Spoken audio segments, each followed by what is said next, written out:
안녕하세요. 오늘도 사연살롱을 찾아주셔서 감사합니다. 저는 작년에 사기 결혼당해 5개월 만에 이혼하고 정신 바짝 차린 30대 후반 여성입니다. 직업은 바리스타이고요. 현재는 부모님 명의의 건물 1층에서 커피바를 운영하고 있어요. 지금은 나름 입소문도 나고 SNS에 홍보도 되어 바쁜 편인데 무엇보다 위치가 좋아 단골도 정말 많아요. 다들 하나같이 커피가 너무 맛이 있어서 다른 데를 갈 수 없다고 하시는데 바리스타인 저한테는 참 분에 넘치는 칭찬이죠. 그리고 제 입으로 말하기 좀 쑥스러운데 저는 건물주 딸이에요. 그렇다 보니 젊은 나이에 부모님 찬스로 제 가게를 차리게 되었는데요. 제가 이렇게 빨리 자리를 잡을 수 있었던 것도 부모님의 도움이 컸어요. 제가 참 어릴 때부터 부모님 말을 징글징글하게 안 듣던 자식이었거든요. 꼭 청개구리처럼 하지 말라고 하는 것만 하며 부모님 속을 썩였는데 그랬던 제가 공부를 열심히 했을 리가 없잖아요. 그렇게 겨우겨우 미달인 과를 찾아 수도권 대학을 오랜 시간 끝에 졸업했고 먹고 살 길을 찾으라고 해서 이 일 저 일 방황하다 찾게 된 일이 커피 만드는 일이었어요. 처음엔 그냥 호기심으로 시작하게 되었는데 그게 제 천직이었어요. 그리고 좋아하는 것을 찾은 후로는 그야말로 미친 듯이 커피 공부만 했는데 저는 평소 제가 머리가 나쁘다고 생각했음에도 공부가 아주 잘 되었어요. 바리스타라는 게 외울 게 정말 많거든요. 원두 종류도 많고 또 분류하는 방법이나 이름 외우기 어려운 것도 많은데 신기하리만큼 잘 헤어졌어요. 그러면서 드디어 하나의 직업에 올인하게 된 저였는데 부모님이 이때다 싶어 저를 해외 유학까지 보내주셨고 저는 드물게 커피 유학까지 다녀온 졸지에 엘리트 코스를 밟은 사람이 되었죠. 그리고 작더라도 제 가게를 차리고 싶었던 저는 경험도 쌓을 겸 여러 카페에서 일을 했는데요. 그렇게 자금을 모으기 시작하고 어느 날 저희 아빠가 얼마 모았냐고 모은 걸 전부 내놓으면 당신 건물 1층에 카페를 차려주겠다고 하셨어요. 그러니 순전히 부모님 도움만 받으면서 차린 가게는 아니었는데요. 사람들은 제가 건물주 딸이라는 것도 몰랐지만 나중에 알고는 제가 월세를 내지 않을 거라고 생각했나 보더라고요. 하지만 저는 월세는 물론이고 관리비까지 정확하게 내는 임차인이었는데 그래도 부모님의 건물이라 편하긴 편했죠. 그리고 한 3, 4년 장사를 하니 어느 정도 자리를 잡아갔는데 어지간한 월급쟁이 월급 이상은 순수익으로 가져갈 수 있었어요. 그렇게 돈을 버니 바빠서 저한테 쓸 시간은 없어도 부모님한테 늦게나마 효도는 할 수 있었는데 그런 의미로 돈이 좋긴 좋더라고요. 저희 엄마가 제가 효도를 한번 할 때마다 입이 귀에 걸렸거든요. 그렇게 저는 제 일을 사랑하며 30을 넘겼어요. 그러자 저도 그렇고 저희 부모님도 한 가지 고민을 하게 되었는데 제가 가게에 묶여서 연애할 시간이 없었다는 거였죠. 카페 특성상 하루를 통으로 쉰다는 게 쉽지 않았거든요. 그렇다고 바리스타 직원을 뽑아 저랑 교대로 근무하는 것도 무리가 있었는데요. 핸드드립 같은 경우는 커피를 내리는 사람마다 아무리 원두가 같다고 해도 맛이 달라 제가 자리를 비울 수가 없었어요. 대신 에스프레소 기계로 내리는 커피는 직원이 있어서 커버가 가능했는데 제가 카페가 아닌 커피바를 고집하면서 더더욱 자리를 비울 수가 없었어요. 요즘은 오마카세 음식점처럼 커피도 오마카세로 진행하기도 하는데 그건 전적으로 제가 없으면 안 되는 거였거든요. 그리고 그렇게 커피 맛에 눈을 뜬 사람들은 전부 저희 가게의 단골이 되었는데 빌어먹을 전 남편도 그런 저의 단골이었어요. 더 정확하게 말해 같은 상가의 이웃이자 단골이었는데요. 전 남편은 저희 부모님 건물 가장 꼭대기층에서 영수 전문 학원을 운영하고 있었어요. 영어 강사는 여자분이셨는데 친구라고 했고 그 인간은 원장이자 수학 강사였는데 처음엔 둘을 연인 내지는 부부라고 생각했죠. 영어 강사님이 종종 남편 얘기를 하셨거든요. 손에는 결혼 반지도 있어서 당연히 부부가 운영하는 학원이라고 생각했는데 저희 아빠가 그 원장 총각이야. 남잔데 학원을 해서 그런가 싹싹하고 사람이 좋더라. 라며 웬일로 칭찬을 하시더라고요. 그래서 의외다. 하마터면 유부남으로 실수할 뻔했다. 속으로 그런 생각을 하고 있었는데 뜻밖의 화이트데이쯤에 그 인간으로부터 고백을 받게 되었어요. 말로는 쭉 저를 짝사랑해왔다고 하는데 제가 또 고백은 처음이라 두근두근했어요. 그렇다고 연애가 처음이라는 건 아니었는데 저는 좀 특이하게 제가 대시해서 사귀는 경우가 다였거든요. 보통 여자는 내가 좋아하는 남자를 만나기보다 나를 좋아해주는 남자를 만나야 행복하다고 했는데 그래서인지 제 연애의 끝은 늘 별로였거든요. 상대가 저를 두고 바람을 피웠다던가 금전관계가 복잡해 저에게 돈을 빌려달라는 남자도 있었는데 하나같이 좋았던 적이 없었어요. 그렇다 보니 연애는 담을 쌓고 살게 되었는데 가게까지 하고 있으니 더더욱 연애는 저랑 먼 얘기가 되었죠. 그런데 이렇게 뜻밖의 고백을 받게 될 줄이야. 저는 일단 그 인간에 대해서는 둘째치고 그 상황이 신선하고 반가웠어요. 게다가 제가 학교 다닐 때 제일 싫어하던 과목이 수학이었거든요.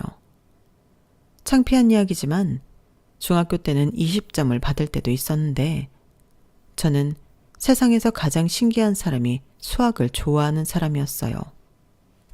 아니, 좋아할 구석이 하나도 없는데 그게 왜 재밌다고 하는 건지 다 천재이자 변태처럼 보였는데 그 남자가 수학을 전공해 수학을 가르치는 원장이라 하니 제 입장에서는 신기했죠. 그래서 그런 호기심 때문에 몇 번 이야기를 나눈 적이 있었는데 제가 너무 연애를 안 해서였을까요? 점점 그 남자가 호감으로 다가왔어요. 저희 부모님도 괜찮은 청년이라고 하고 무엇보다 저를 좋아한다고 하니 거리도 가깝겠다 만나보기로 했죠. 그런데 첫 만남부터 난관이었어요. 일단 그 남자 생긴 게 어려 보이긴 했는데 알고 보니 무려 저보다 6살이나 어리더라고요. 한두 살 어린 것도 생각해볼까 말까인데 6살이라고 하니 갑자기 제가 애를 만나는 것 같은 죄책감 비슷한 감정이 들었는데 다행히 30은 넘었다고 하더라고요. 그래도 저는 내일 모레 40인데 그 남자는 30대 초반이었고 이걸 만나도 되나? 고민에 빠졌는데 이미 제 안에 감정이 싹트고 있었기 때문에 없었던 일로 만드는 건 쉬운 일이 아니었거든요. 게다가 이 사실을 알게 된 친구들은 야, 네가 좋아서 꼬신 거 아니고 그 남자가 너 좋다고 한 건데 나이가 무슨 상관이야? 6살 어리면 감사합니다 할 일이지. 네 인생에 그 남자보다 더 좋은 남자 있을 것 같냐? 무조건 잡아. 이라며 하나같이 저더러 보기에 겨워 고민을 하고 자빠졌다며 저를 부러워했는데 친구들이 저렇게 말을 하니 신기하게도 저도 생각이 바뀌었어요. 그리고 남편은 자기는 나이 따윈 상관하지 않는다며 자기를 만나달라고 적극적으로 구애를 했는데 저도 제 인생에 이런 기회가 또 올까 싶어 눈 딱 감고 연상연하 커플이 되기로 마음먹었죠. 게다가 직장도 같은 건물의 1층과 8층이라니 이보다 더 좋은 만남의 조건도 없다고 생각했는데요.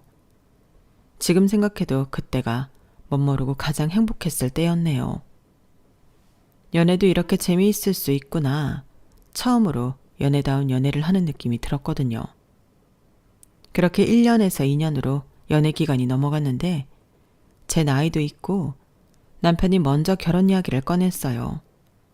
솔직히 마다할 이유가 없어서 좋다고 냉큼 승낙했는데 저희 부모님도 엄청 좋아하던 기억이 납니다. 그리고 남편 집에 인사를 갔을 때도 큰 어려움은 없었는데요. 남편한테는 홀 시어머님과 공교롭게도 저랑 동갑인 시집간 누나가 있었어요.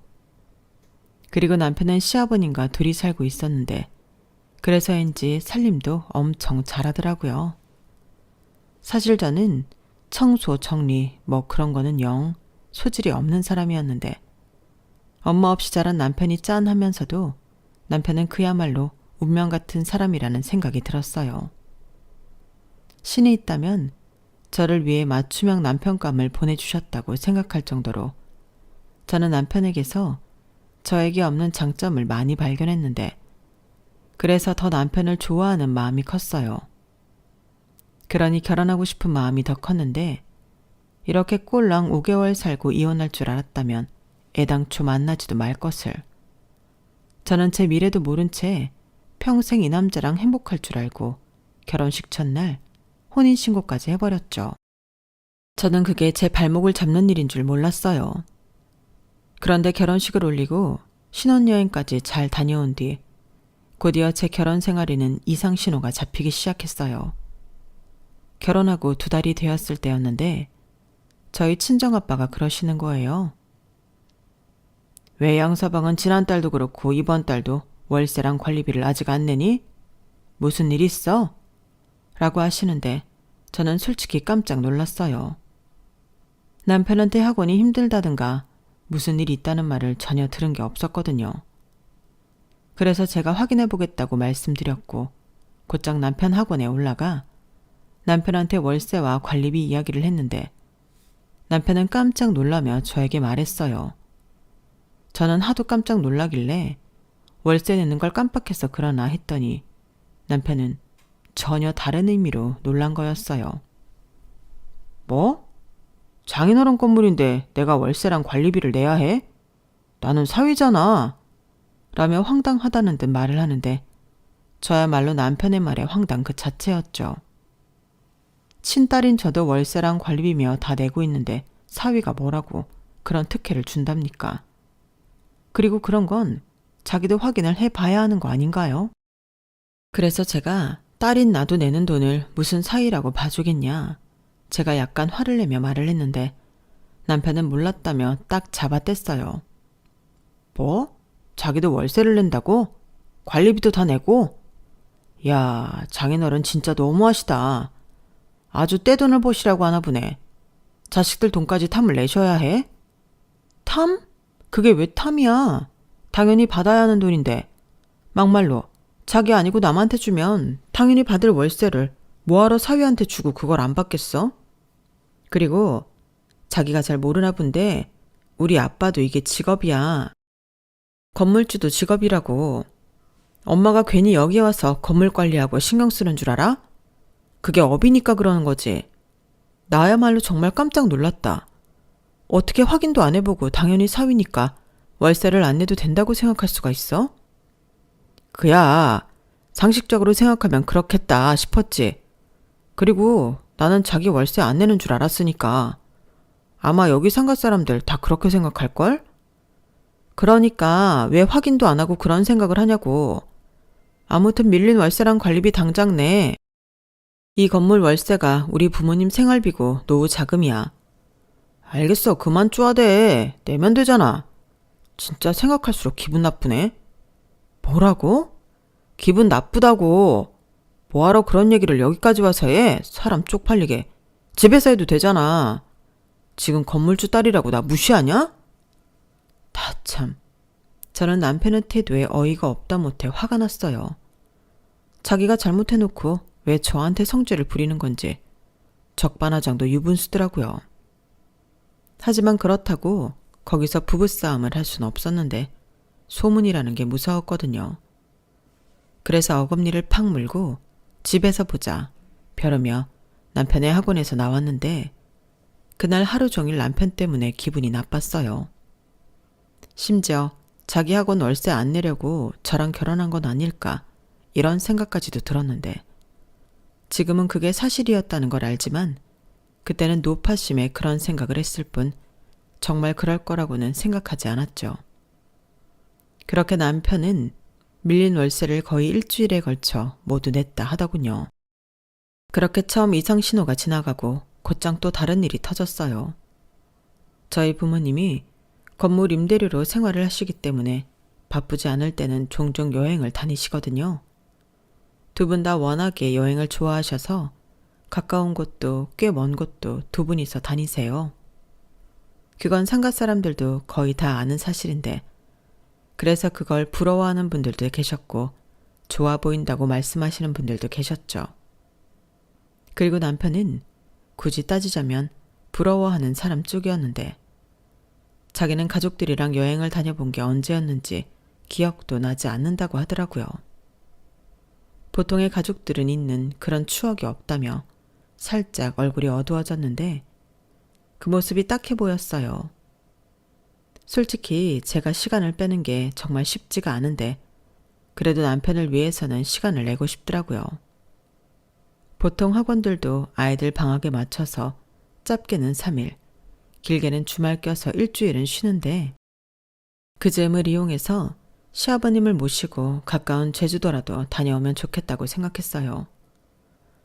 물론 시아버님 경비는 저희 부부가 부담하고요. 그런데 남편은 우리끼리만 가는 게 마음에 걸린다며 자기 누나한테도 물어보자고 했고 누나가 안 된다고 하면 그때 우리끼리 다녀오자고 했는데 저도 이왕 가는 거 신우도 같이 가면 좋겠다고 생각했어요. 남편 말대로 우리끼리만 갔다고 서운할 수도 있는 일이니까 남편한테 물어보라 시켰는데 신우가 무슨 제주도냐며 일본을 가자고 했답니다. 우리 누나가 그 돈이면 일본 갈 수도 있다고 차라리 일본을 가자고 하네. 나도 이왕이면 해외여행에 좋을 것 같긴 해. 우리 아빠 온천 엄청 좋아하거든. 그래, 알겠어. 그럼 다시 찾아올게. 그럼 경미는 형님네 것만 따로 내 계좌로 보내달라고 하면 되는 거야? 뭐? 우리 누나한테 돈을 받는다고? 이왕 가는 거 기분 좋게 다녀오자. 우리가 내면 나중에 우리 누나도 고마워서 우리한테 뭐라도 해주겠지. 지금 그게 무슨 소리야? 그럼 형님네 가족들 몫까지 우리가 내자고? 배보다 배꼽이 더 크다고 생각하지 않아? 나는 그건 아닌 것 같아. 형님네가 경비 내시면 같이 갈 수 있지만 이건 아니지. 설마 형님이 그렇게 말씀하셨어? 저는 혹여 신우가 먼저 그런 얘기를 꺼냈을까 남편한테 물었어요.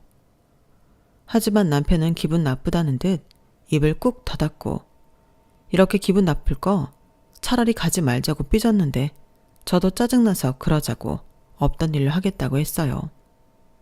말 같지도 않은 소리를 하는데 이런 건 바로잡고 살아야죠. 그런데 다음 날 신우가 신나서 저에게 전화를 걸어왔고 신우는 남편한테 제 이야기를 못 들었는지 혼자 들떠서 난리도 아니었는데 이왕 전화가 왔길래 저는 신우 생각이 궁금해서 물어보기로 했어요. 혹시라도 남편과 달리 신우는 자기 식구 경비는 낼 생각이 있을 수도 있으니까요. 하지만 핏줄은 핏줄인 건지 신우도 남편과 크게 다르지 않았는데요. 오히려 더 뻔뻔하더군요. 저기 형님, 제가 어제 그이한테 들었는데 제주도보다는 일본이 낫다 하셨다고. 요즘 제주도 물가 장난 아니라잖아. 그럴 바에는 일본을 가지. 우리 아빠 온천도 시켜주고. 네, 저도 뭐 일본 나쁘지 않은데 그럼 경비는 어떻게 하실 생각이세요? 경비? 무슨 경비? 여행 경비요. 형님네도 식구들 다 가시는 거잖아요. 그야 그렇지. 누군 가고 누군 안 갈 수 없으니까. 근데 그거 올케가 내는 거 아니었어? 나는 그런 줄 알았는데. 제가요? 에이, 형님도. 아버님 경비는 몰라도 형님네 식구 경비까지는 어렵죠. 혹시 그이가 그랬어요? 제가 낸다고? 아니, 그건 아닌데 나는 올케가 먼저 이야기했다고 하니까 그런 줄 알았지. 그리고 우리가 내 식구긴 한데 애들이잖아. 애들은 좀 싸지 않나? 그러지 말고 올케가 이번에는 기분 좋게 싸라. 나 진짜 해외여행, 신혼여행 다음으로 처음 간다. 올케는 돈도 잘 벌고 집도 부자잖아. 무슨 그런 말씀을 하세요. 저도 뭐 들쑥날쑥하죠. 그리고 집이 부자라는 건 저희 친정 말씀하시는 거예요? 생각하시는 것처럼 그런 건 아닌데. 설령 그렇다고 해도 그건 제 돈이 아니죠. 치사하다. 그럼 굳이 왜 나한테까지 여행 갈 거냐고 물어봤어. 지금 사람 놀리는 거야? 우리는 100만 원은커녕 50만 원도 낼 여유가 없단 말이야. 그럼 어쩔 수 없죠. 그리고 지금 저희 부부도 그 일로 싸워서 여행 얘기는 없던 걸로 하기로 했어요.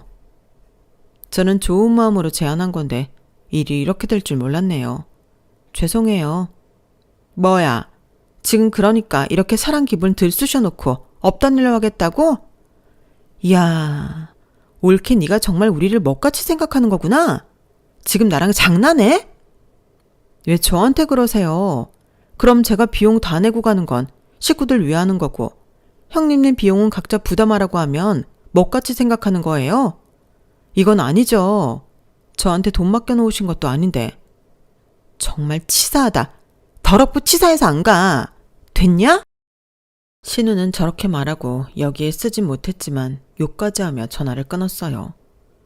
아니, 무슨 거지근성이 있으면 저리 생각하고 행동할 수가 있는 건지 불쾌하기 짝이 없었는데 몇 시간 후 지 누나한테 전화를 받았는지 남편이 화가 나서는 제 가게로 왔어요. 그리고는 돈 몇 푼 가지고 일할 거냐며 자기 누나한테 제가 상처를 줬다며 또 오발대발 하는데 카페 손님들도 있고 정말 얼굴이 화끈거렸어요. 그래서 그럼 나 혼자 7명 여행 경비를 모두 부담하는 게 맞는 거냐고 저도 물러서지 않고 말했는데 자기도 같이 부담하는 거니까 우리가 부담하는 거라고 하더라고요. 그러니까 잠만 말고 저더러 여행 준비를 하라고 하는데 기가 차서 헛웃음이 나왔어요. 그래서 나는 싫으니 네가 하라고 했는데 차마 이런 기분으로 그 식구들 틈에 끼어 여행 가고 싶지 않으니 나는 빼라고 했죠. 그럼 6명이고 전부 자기 가족이니 더 기꺼운 마음으로 준비할 수 있을 것 같아 나름 배려를 해준 건데 남편은 저더러 끝까지 해볼 거냐며 그냥 됐다고 여행은 없었던 일로 하자고 하더군요. 그러면서 여행은 됐고 여행 경비로 쓰라고 했던 돈을 자기한테 현찰로 달라고 했는데요. 그러니까 3인 경비를 저더러 돈으로 달라고 하는 거예요. 저는 이건 또 무슨 잡소리인가 싶어 남편을 그냥 쳐다만 봤는데 지도 지가 말하고 민망하긴 했는지 슬쩍 꽁무니를 빼면서 자기 학원으로 돌아갔어요.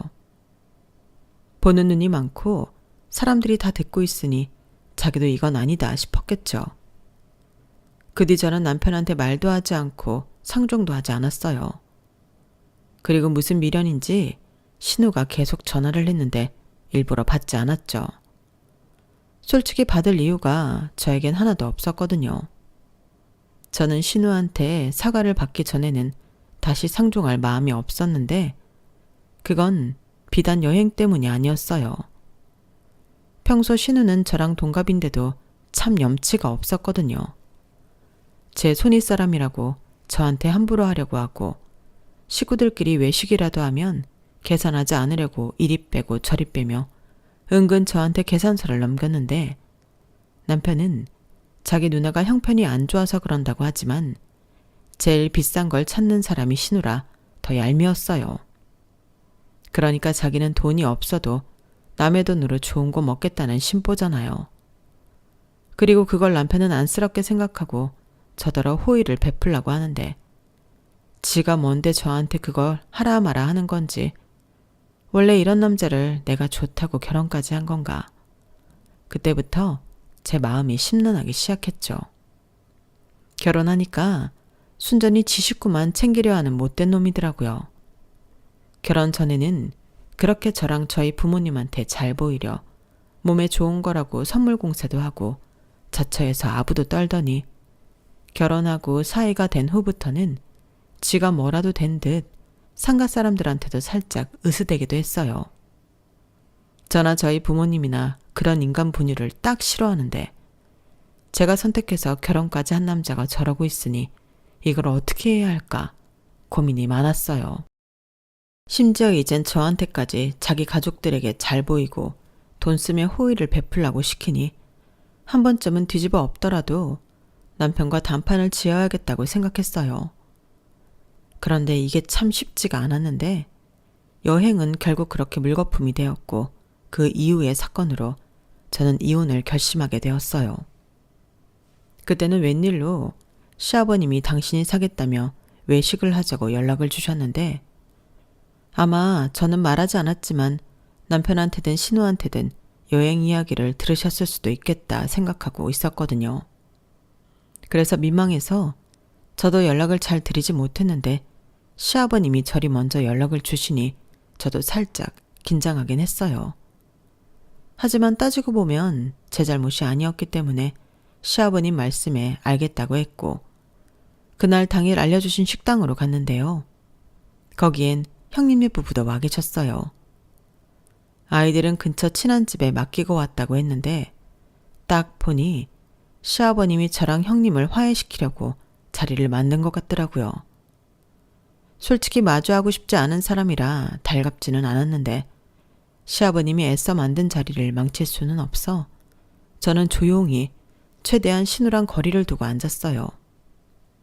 뭐 따지고 보면 남편하고도 사이가 그닥 좋지 않았기 때문에 그냥 그 자리 자체가 저에겐 가시방석과도 같았는데 그래도 이게 며느리의 숙명이거니 생각하며 참고 냉동 삼겹살만 열심히 구웠어요. 솔직히 그런 자리를 만들어주셨다고 해도 자기 딸한테 저더러 사과시키는 게 아닌 이상 저더러 좋게 풀고 넘어가자 뭐 그런 자리일 것 같아 저는 필요 없는 말은 전혀 하지 않고 있었는데 시아버님이 그날따라 약주를 많이 드시더라고요. 남편도 덩달아 마시다 보니 술이 취했는데 참고로 저희 남편은 술이 약한 사람이었어요.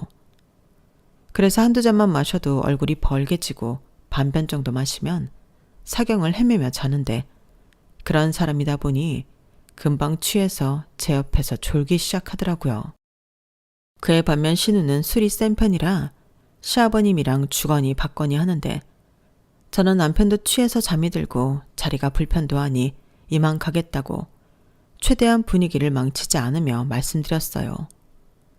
그런데 시아버님이 자기가 할 말이 있는데 가긴 어딜 가냐며 저더러 있으라고 하셨고 저는 시아버님도 꽤 취한 것 같아서 다음에 술 깨시고 이야기하시는 게 좋겠다고 말씀을 드렸는데 술 취한 사람들이 그렇잖아요.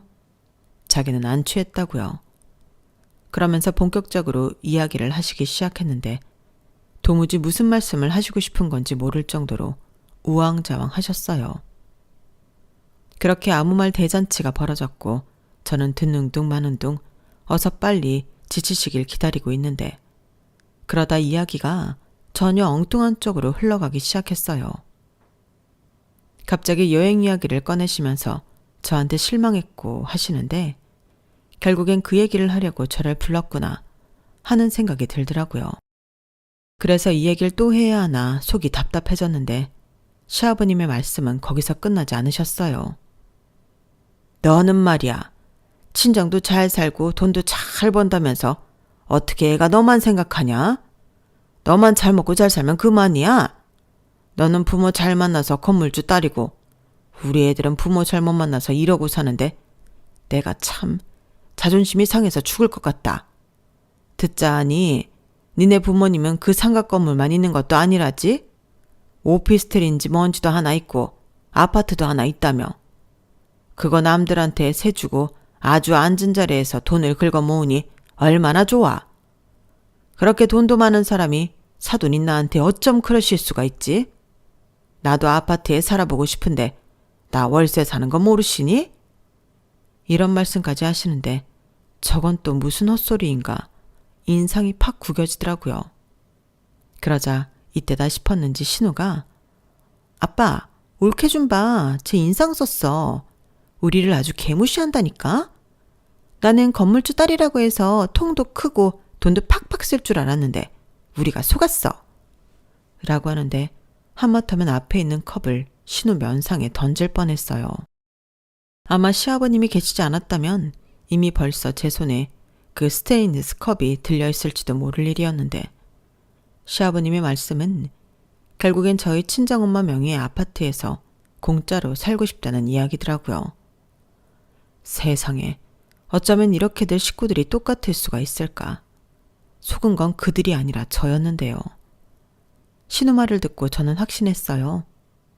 이 사람들은 저 하나 호구 잡아서 팔자를 고치고 싶은 거더라고요.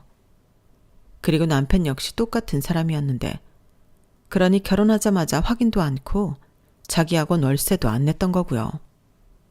그런데 제가 자기들이 생각한 그런 사람이 아니니 오히려 약이 오른다는 거였는데 상황 파악이 끝나갈 즈음에도 시아버님의 주사는 계속되었죠. 자기가 월세 내는 돈만이라도 세이브하면 숨통이 트일 것 같다고 하셨는데 아니면 저더러 최소한 월세를 대신 내달라고 하시더라고요. 그 정도는 해줄 수 있는 거 아니냐고요. 그러시면서 시집을 온 이상 자기들도 가족이라고 가족들이 모두 잘 살아야 하지 않겠냐며 이참에 차도 한 대 뽑아줬으면 좋겠다고 하셨어요. 요즘 내 나이에 차 없는 사람이 어디 있니? 내가 정말 쪽팔려서 밖에 나갈 수가 없어. 그 뭐냐? 제네시스? 나도 그거 하나 뽑아다오. 그래 올게. 이왕 뽑는 거 우리 아빠 풀옵션으로 뽑아줘라. 여행도 못 가는데 차라도 하나 있으면 드라이브라도 다닐 수 있지. 가까운 데는 다녀볼 수 있고. 그래, 내 말이 그 말이야. 여행도 엎어진 김에 평생 여행 그걸로 퉁친다고 생각하고 나 그 차 뽑아줘라. 그리고 하는 김에 용돈도 좀 두둑하게 챙겨주고 건강검진? 그것도 1년마다 좀 시켜주고 그래. 내가 건강하게 살아야 니들도 편하지. 안 그러냐? 저는 시아버님의 말 같지도 않은 주사에 한마디도 하지 않았어요. 저게 술에 취해서 하는 말인지 술김에 하는 말인지 분간도 되지 않았고 무엇보다 그 어떤 말도 들어드릴 생각이 없었기 때문에 저는 아무런 대답도 하지 않았는데요. 그러자 신우는 눈을 흘기며 저를 잡아먹을 듯 째려보더라고요. 그래서 저도 똑같이 째려보며 자리에서 벌떡 일어나 저 혼자 택시를 잡아 타고 집으로 왔는데 그러자 남편이 뒤늦게 정신을 차렸는지 아침이 다 되어서 집으로 들어왔어요. 학원이라는 특성상 오후에 일어나도 지장이 없긴 했는데 저는 그게 아니라서 안방문 잠그고 오지 않는 잠을 청했죠. 사실 그때부터는 내가 이상한 집구석에 시집을 왔다는 생각에 이혼 생각밖에는 없었는데요. 그렇기 때문에 남편과 한 방에서 한 침대를 쓰고 싶지 않았어요. 그러자 아침에 남편이 안방 문을 열려고 문고리 잡는 소리가 들렸고 문이 잠긴 걸 알고는 남편이 방문 밖에서 욕을 했는데 저런 인간을 뭘 보고 여기까지 왔나 속이 답답해 미칠 지경이었어요. 그리고 남편은 거실 소파에서 잠이 들었고 저는 거의 잠도 못 자고 집을 나와 카페로 갔는데요. 3시 정도 되었을까? 멀쩡해진 남편이 웃으면서 나타났어요. 그러고는 저더러 왜 자기를 안 깨웠냐며 아무것도 모르는 순진한 얼굴로 점심은 먹었냐고 물어보는데 제가 그때 커피를 내리려고 물을 끓여놔서 그 주전자를 들고 조용히 말했어요.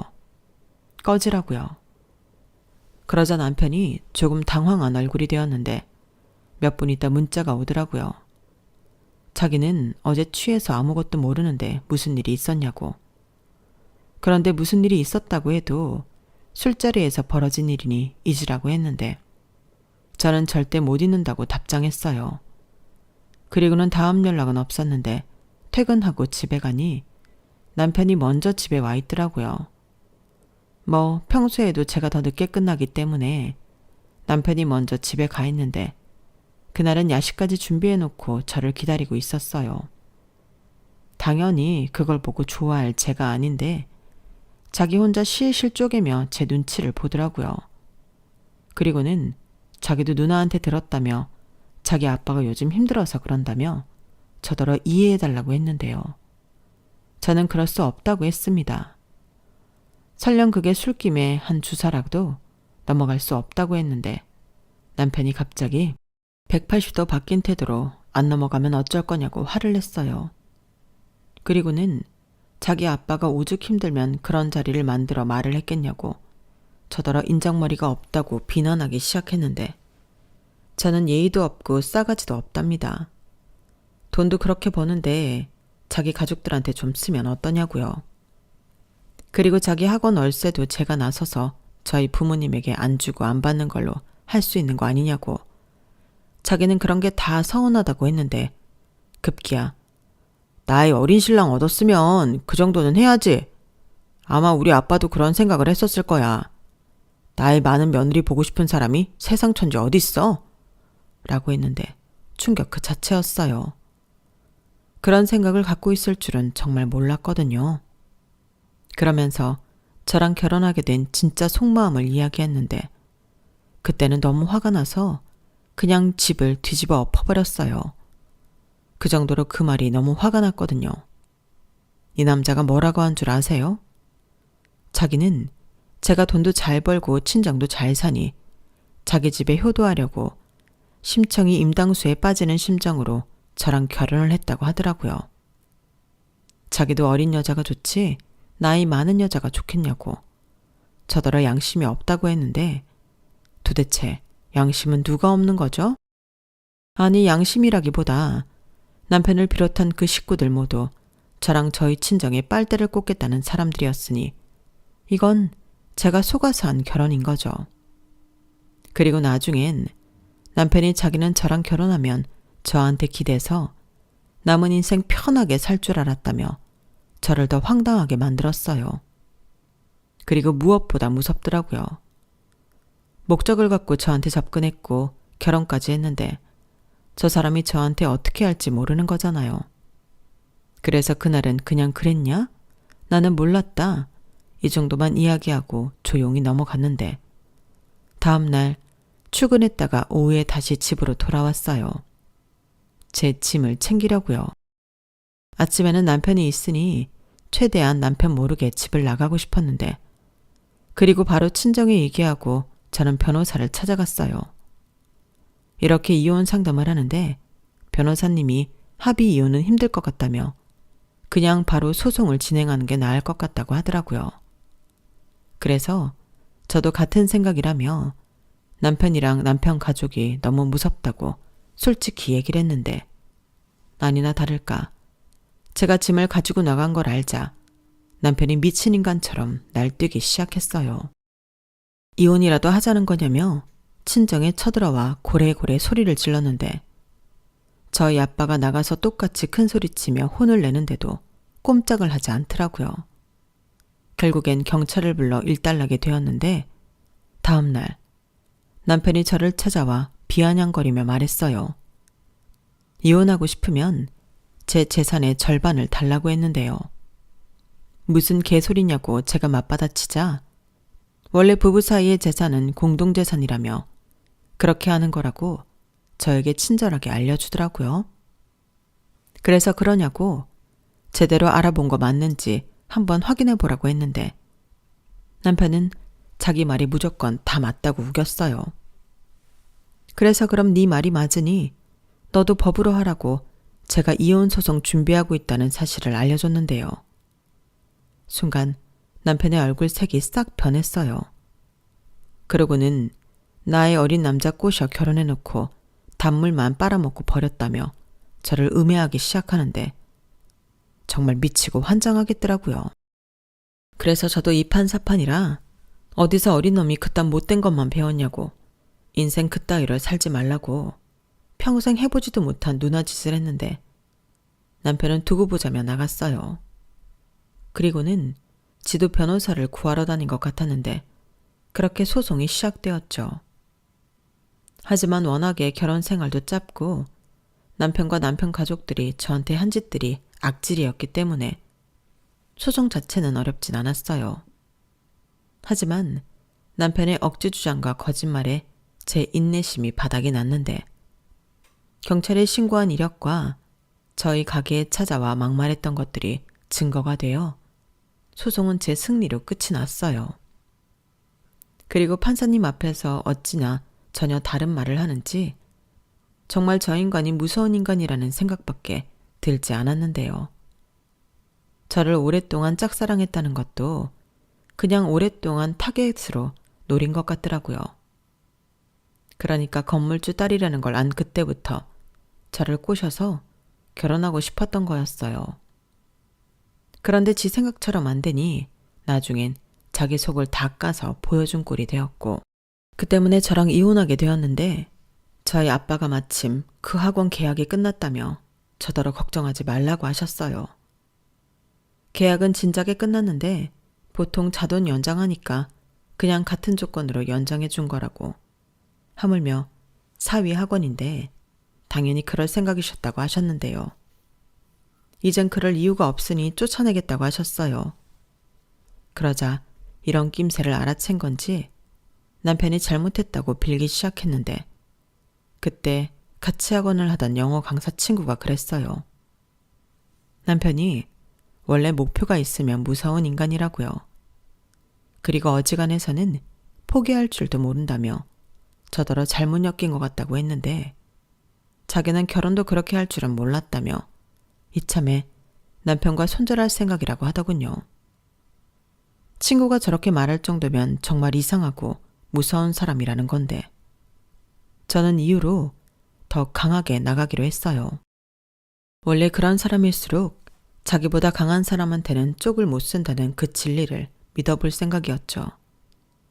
그리고 저희 아빠가 기어코 그 학원 자리를 빼라며 통보했는데 남편은 자기가 잘못했다고 기회를 준다면 저한테 평생 충성하고 자기 가족과는 영 끊고 살겠다고 필요하면 각서라도 쓰겠다고 했는데 어차피 이혼한 마당에 저런 말이 무슨 소용이냐고요. 그리고 저는 이혼 소송 중일 때부터 남편과 연관된 모든 사람을 차단해버린 상태였는데 저희 아빠는 공시를 놀려서 월세를 못 받을지언정 너 같은 놈을 자기 상가에 두고 싶지 않다고 하셨어요. 그러자 또 이놈이 횟가닥 돌아서 그럼 자기는 어디 가서 뭐 해 먹고 사냐고 사람 밥줄 끊는 거 아니라고 난동을 부렸는데 저희 아빠는 해볼 테면 해보라고 했어요. 그리고 파손한 것들도 전부 보증금에서 까겠다고 단호하게 대처하셨는데 역시 센 척하는 놈은 정말 센 사람한테는 쪽을 못 쓰더라고요. 저희 아빠가 나이는 좀 있어도 운동도 꾸준히 하시고 풍채도 있으시거든요. 그리고 막말로 돈도 있고 힘도 있는데 아쉬울 게 없잖아요. 아마 저한테 해코지라도 할까 저희 아빠가 더 독한 마음을 먹으셨던 것 같은데 지금 생각해도 죄송할 따름이죠. 덕분에 저는 그 인간을 완전히 떨쳐낼 수 있었는데 저희 아빠는 그래도 걱정이 되었는지 매일 상가에 출근을 하셨어요. 그리고 혹여라도 남편이 제 주변을 얼쩡거리기라도 할까봐 저에게 카페를 옮기던 잠깐 쉬던 하는 게 어떠냐고 하셨는데요. 저는 싫다고 했어요. 제가 좋아하는 일인데 그 인간 때문에 도망치기 싫었어요. 게다가 상가 사람들이 전부 제가 왜 이혼했는지 그 인간이 상가에서 쫓겨났는지 다 알고 계셨는데 그 중에는 저희 부모님 또래로 그놈을 괘씸하게 생각하시는 분들도 많으셨거든요. 그래서 더욱 저는 제 자리를 지키고 싶었는데 지금은 그때의 제 선택이 맞았다고 자부해요. 애석하게도 결혼 무효 신청은 조건이 되지 않아 이혼녀 딱지는 떼지 못했지만 또 이렇게 인생 공부를 제대로 하게 되었으니 더욱 단단한 사람이 되는 계기가 되었다고 생각하려고요. 원래 나쁜 쪽으로 생각하면 한도 끝도 없잖아요. 그래서 최대한 좋은 것만 생각하려고 하는데요. 그래도 제 남은 인생에 남자는 못 만날 것 같긴 합니다. 많이 산 건 아니지만 제일 무서운 게 사람이더라고요. 그래서 그냥 저는 앞으로는 제가 좋아하는 일 하며 혼자서도 씩씩하게 잘 살아볼 생각인데 부모님에게도 속썩인 만큼 효도하며 살겠습니다. 그리고 마지막으로 바람이 있다면 빌어먹을 그놈과 그 식구들이 거지근성 때문에 더 호되게 인생의 쓴맛을 알았으면 하는 건데요. 부디 제발 제 바람이 꼭 이루어지길 여러분들도 함께 바래주셨으면 좋겠습니다. 그럼 지금까지 제 이야기 들어주셔서 감사드리고요. 이상하고 악질적인 사람들 말고 좋은 사람들과 행복한 하루 되시길 바라겠습니다. 고맙습니다. 여러분, 사연 댓글에 응원과 현명한 조언 부탁드려요. 좋아요와 구독은 저에게 큰 힘이 됩니다. 오늘도 좋은 일 가득하세요.